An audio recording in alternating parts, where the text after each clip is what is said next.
Assalamualaikum warahmatullahi wabarakatuh. Kami dari kelompok 4 akan menjelaskan beberapa materi tentang sikap dan kepuasan konsumen. Untuk materi yang pertama akan dijelaskan oleh rekan saya. Perkenalkan, nama saya Sekara Nurfiani, NRP saya 204010218. Di sini saya akan menjelaskan pengertian sikap konsumen.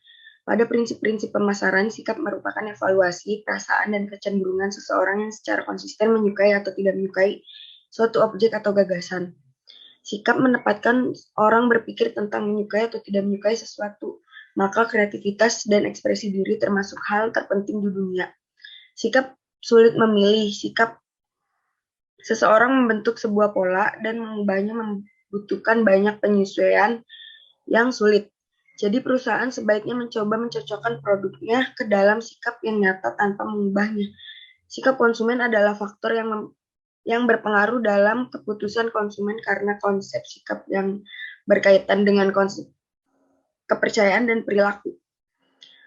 Perusahaan sangat berkepentingan pada sikap konsumen terhadap produknya karena sikap yang positif dan menghasilkan pembelian bukan saja dari konsumen yang bersangkutan, tetapi rekomendasi kepada teman-teman maupun keluarganya juga akan membuahkan pembelian yang menguntungkan perusahaan. Lalu menggambarkan model sederhana sikap konsumen. Yang pertama ada tahapan masukan atau input. Yang kedua tahap proses. Yang ketiga evaluasi alternatif. Yang keempat tahap keluaran atau output. Konsumen sering disebut juga sebagai pelanggan, pemakai, pengguna, dan pembeli, atau pengambilan keputusan. Keputusan yang dilakukan oleh seorang konsumen tersebut dapat berasal dari keputusan sendiri, atau keputusan yang direkomendasikan oleh teman atau orang lain. Model keputusan konsumen dapat dibedakan menjadi 3, yakni berdasarkan perspektif pengambilan keputusan, perspektif eksperiensial, dan perspektif pengaruh perilaku. Perkenalkan, nama saya Mavis Angel Enrico dengan NPM 204010201. Di slide ini, kita akan mempelajari model multi-atribut sikap. Model sikap multi-atribut adalah alat yang sangat berguna untuk mempelajari proses pembentukan sikap dan memperkirakan sikap. Menurut Shimamura, ada 2 elemen utama model multi-atribut Fishburne, yaitu kekuatan kepercayaan yang memungkinkan yang diyakini dari hubungan antara suatu objek dan ciri-ciri yang relevan. Kekuatan kepercayaan produk atau merek konsumen dipengaruhi oleh pengalaman masa lalu dengan suatu objek. Kepercayaan akan ciri atau konsekuensi produk cenderung lebih kuat ketika didasarkan pada pengalaman nyata penggunaan suatu produk. Dan yang kedua, hal yang dikaitkan dengan kepercayaan utama yaitu evaluasi yang mencerminkan seberapa baik konsumen menilai suatu atribut. Evaluasi konsumen terhadap ciri utama tidak selalu tetap sepanjang waktu atau selalu tetap dalam kondisi yang berbeda-beda. Misalnya, konsumen dapat berubah pikiran tentang seberapa baik atau seberapa buruk suatu ciri pada saat mereka mempelajari lebih lanjut konsekuensi yang lebih tinggi tingkatannya. Dan untuk slide yang selanjutnya, kita akan mempelajari karakteristik konsumen, sikap, dan belanja online. Untuk karakteristik konsumen tersebut terdiri dari budaya, sosial, pribadi, dan psikologi. Untuk karakteristik sikap, memiliki objek, yaitu selalu mempunyai sesuatu hal yang dianggap penting. Objek sikap dapat berupa konsep abstrak seperti konsumerisme atau berupa sesuatu yang nyata. Dan untuk karakteristik belanja online, shopping lovers, adventurous explorers, suspicious learners, business user, fearful browser, shopping avoiders, technology muddlers, dan fun seekers. Perkenalkan, nama saya Tiara Indah Megantari dengan NPM 204010215. Di sini saya akan meneruskan materi yang sebelumnya telah dibacakan oleh teman saya. Nilai konsumen. Menurut Kotler 2004, nilai konsumen adalah selisih nilai konsumen total dan biaya konsumen total, di mana nilai konsumen total adalah sekumpulan manfaat yang diharapkan oleh konsumen dari produk atau jasa tertentu. Dan biaya konsumen total adalah sekumpulan biaya yang diharapkan oleh konsumen yang dikeluarkan untuk mengevaluasi, mendapatkan, menggunakan, dan membuang produk atau jasa. Adapun menurut Sutisna 2001, pengertian kepuasan konsumen dalam bukunya Perilaku Konsumen dan Komunikasi adalah sebagai berikut. Kepuasan konsumen adalah hal yang paling mampu memenuhi harapan juga tingkat kepentingan yang paling tinggi. Selanjutnya, kepuasan konsumen. Dalam membangun sebuah bisnis, keuntungan dan keberhasilan menjadi faktor yang diutamakan. Namun, keberhasilan dari suatu bisnis tidak terlepas dari kepuasan konsumen. Kepuasan konsumen atau kepuasan pelanggan juga menjadi faktor penting dalam membangun sebuah bisnis. Konsumen yang puas tentu akan meningkatkan penjualan dari perusahaan. Kepuasan konsumen adalah tingkat perasaan konsumen setelah melakukan perbandingan antara apa yang dia terima dengan apa yang dia harapkan. Menilai kepuasan konsumen dan meningkatkan ekspektasi konsumen sehingga dapat menjadi pelanggan yang setia. Ketika apa yang didapatkan oleh konsumen sesuai dengan harapannya, tentu konsumen akan merasa puas.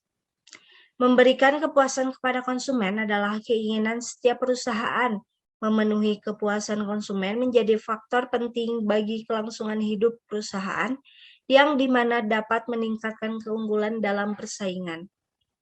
Selanjutnya akan dibacakan oleh teman saya. Saya Siva Aulia dengan NPM 2040100213. Selanjutnya ada nilai dan kepuasan konsumen. Faktor yang mempengaruhi kepuasan konsumen yang pertama ada produk yang dihasilkan. Produk yang dihasilkan atau yang ditawarkan oleh perusahaan, baik barang maupun jasa, konsumen akan merasa puas jika produk tersebut berguna bagi konsumen dan memiliki kualitas yang baik. Jika konsumen puas, mereka akan meminta perusahaan untuk menyediakan produk tersebut. Ini menjadi nilai plus sekaligus tantangan bagi perusahaan untuk dapat memenuhi keinginan konsumen tersebut.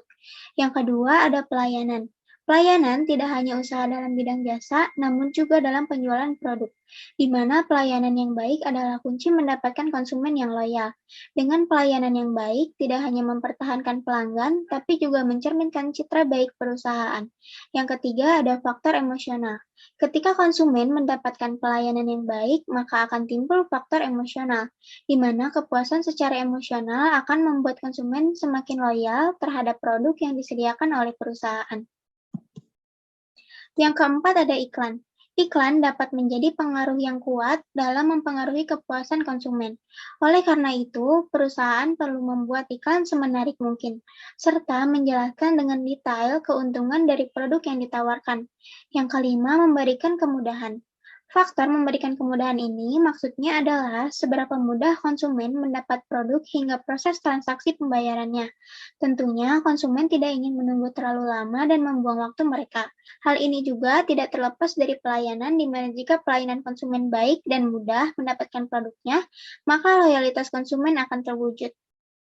Ada 4 indikator untuk mengukur kepuasan konsumen. Yang pertama, melalui keluhan, saran, dan komplain pelanggan. Jika ada kotak keluhan dan saran di tempat-tempat tertentu pada tempat umum, jangan diabaikan. Kotak ini akan sangat bermanfaat bagi konsumen maupun bagi perusahaan. Di kotak ini, konsumen dapat menulis langsung keluhan, kritik, hingga saran yang diharapkan atas produk yang dibeli atau digunakan. Surat-surat dari konsumen tersebut dapat dijadikan masukan untuk evaluasi ke depannya. Sekarang, penyampaian kritik, keluhan, maupun saran dapat dilakukan secara online, misalnya setelah melakukan pembelanjaan online. Konsumen akan diminta untuk memberikan rating dan komentar atas produk dan layanan yang telah digunakan, atau memberikan penilaian terhadap aplikasi yang digunakan. Yang kedua, menyewa jasa Go Shopping. Go Shopping adalah salah satu cara memperoleh gambaran kepuasan konsumen dengan cara mempekerjakan beberapa orang untuk menjadi atau bersikap sebagai konsumen. Go Shopper ini juga dapat disewa untuk menjadi calon konsumen potensial pada perusahaan pesaing perusahaan. Yang ketiga, loss customer analysis. Ketika konsumen beralih ke perusahaan atau produk lain, bukan berarti ini adalah akhir dari hubungan dengan konsumen. Justru ketika perusahaan mengetahui ada konsumen yang beralih, perusahaan dapat menghubungi konsumen baik melalui nomor telepon, WhatsApp, atau email, di mana perusahaan mendapatkan kontak dari konsumen. Yang keempat, survei kepuasan konsumen. Hampir sama dengan kotak saran, di mana survei kepuasan konsumen diberikan kepada konsumen setelah mendapatkan produk dan layanan yang diberikan perusahaan. Untuk memperoleh jawaban yang benar-benar akurat dan bermanfaat, ada hal yang harus diperhatikan. Menganalisis teori tentang kepuasan konsumen. Kepuasan konsumen adalah hasil dari akumulasi konsumen atau pelanggan dalam menggunakan produk dan pelayanan jasa. Konsumen puas kalau setelah membeli produk tersebut ternyata kualitas produknya baik. Oleh karena itu, setiap transaksi atau pengalaman baru akan memberikan pengaruh terhadap kepuasan konsumen. Konsumen yang puas adalah konsumen yang akan berbagi rasa dan pengalamannya dengan konsumen lain. Elemen kepuasan konsumen. Yang pertama ada harapan. Sebelum melakukan pembelian, konsumen mengembangkan pengharapan atau keyakinan mengenai apa yang telah mereka harapkan dari suatu produk ketika mereka menggunakan suatu produk tersebut. Yang kedua ada perbuatan. Selama mengkonsumsi suatu produk, konsumen menyadari kegunaan produk aktual dan menerima kinerja produk tersebut sebagai dimensi yang penting bagi konsumen. Yang ketiga ada pembandingan. Setelah mengkonsumsi, terdapat adanya harapan pra-pembelian dan persepsi kinerja aktual, yang pada akhirnya konsumen akan membandingkan keduanya. Yang keempat ada penegasan. Hasil dari perbandingan tersebut akan menghasilkan confirmation of expectation, yaitu ketika harapan dan kinerja berada pada level yang sama, atau akan menghasilkan disconfirmation of expectation, yaitu jika kinerja aktual lebih baik atau kurang dari yang diharapkan. Yang kelima ada ketidaksesuaian. Jika level kinerja tidak sama, diskrepansi mengidentifikasikan bagaimana perbedaan antara level kinerja dengan harapan. Untuk negatif disconfirmation, yaitu ketika kinerja aktual berada di bawah level harapan. Kesenjangan yang lebih luas lagi akan mengakibatkan tingginya level ketidakpuasan. Tipe-tipe kepuasan konsumen. Yang pertama, kepuasan sebagai containment. Containment merupakan respon yang pasif. Pada tipe ini, ketika konsumen ditanya seberapa puas mereka terhadap suatu produk atau jasa, mereka biasanya tidak begitu memikirkannya, atau mereka tidak begitu terlibat di dalamnya. Yang kedua, kepuasan sebagai pleasure. Konsumen merespon secara aktif dalam proses penampilan barang atau jasa, berlawanan dengan tipe containment. Yang ketiga, kepuasan secara delight. Terkadang penampilan produk atau jasa menyebabkan timbulnya kesenangan delight. Delight respon merupakan respon positif dari suatu kejadian atau hasil di mana konsumen tidak mengharapkannya. Yang keempat, kepuasan sebagai relief. Konsumen merasa lega karena barang yang dibeli sesuai dengan barang yang diharapkan. Yang kelima, kepuasan sebagai ambivalence. Pada tipe ini merupakan respon untuk menunjukkan, menolong konsumen menginterpretasikan harapan dan hasil dan mengatur asimilasi dan efek yang berlawanan sebagai hal yang penting. Kenalkan, nama saya Rizky Maulana dengan NPM 204010232. Di sini saya akan menjelaskan tentang mengembangkan kepuasan konsumen. Beberapa strategi meningkatkan kepuasan pelanggan agar dapat terhindar dari kemungkinan buruk seperti di atas. Yang pertama, berikan produk yang berkualitas serta bebas dari kerusakan ataupun kecacatan sampai saat sampai di tangan pelanggan. Sebaiknya cek terlebih dahulu kualitas produk yang akan diberikan kepada pelanggan. Yang kedua, yaitu berikan kualitas pelayanan yang ramah, ketepatan waktu penyampaian, serta menggunakan sistem yang mudah dipahami para pelanggan.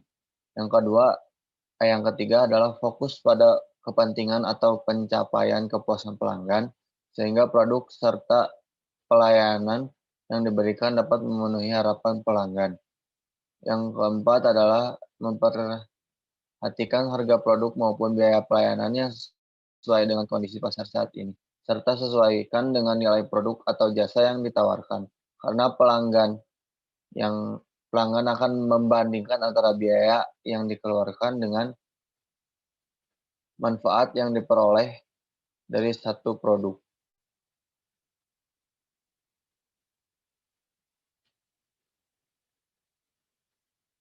Yang selanjutnya adalah berikan jaminan keamanan dari produk maupun pelayanan yang diberikan, sehingga para pelanggan percaya dengan produk ataupun jasa yang ditawarkan dan akan terus menjadi pelanggan setia perusahaan kita. Yang selanjutnya ada perlakukan pelanggan layaknya bos. Hal tersebut dapat membuat pelanggan merasa puas. Bukankah tanpa adanya pelanggan maka bisnis tidak akan berjalan dengan baik? maka memperlakukan pelanggan dengan sangat baik. Selanjutnya, komunikasi yang efektif. Tanpa adanya komunikasi yang baik dan efektif, maka akan terjadi kesalahpahaman ataupun miskomunikasi sehingga membuat pelanggan merasa tidak puas. Selanjutnya, memberikan nilai lebih kepada pelanggan setia. Ketika Anda ingin membangun konsep yang dipercaya konsumen, maka berikan nilai plus kepada pelanggan dengan memberikan diskon khusus, hadiah, dan juga pelayanan yang spesial. Selanjutnya adalah pelayanan yang maksimal perlu dilakukan demi menjaga hubungan yang baik. Maka berikan pelayanan yang bagus baik untuk pelanggan baru maupun lama, tidak membedakan pelanggan kelas atas maupun bawah. Selanjutnya menjelaskan tentang mengevaluasi setelah kegiatan mengonsumsi produk. Input. Komponen input merupakan pengaruh eksternal sebagai sumber informasi tentang produk tertentu yang mempengaruhi nilai yang berhubungan dengan produk, sikap dan perilaku konsumen.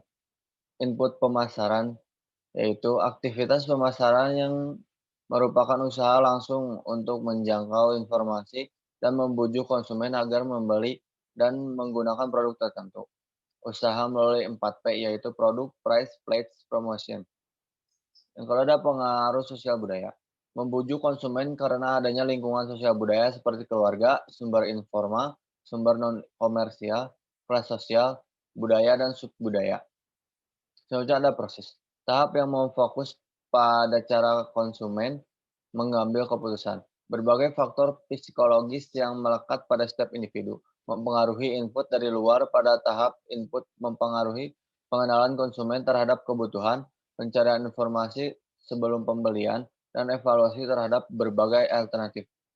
Sadar akan kebutuhan, pencarian para pembeli, evaluasi terhadap alternatif, atau mengetahui merek yang akan digunakan dalam memilih. Sekian dari kelompok kami, mohon maaf bila ada kesalahan. Wassalamualaikum warahmatullahi wabarakatuh.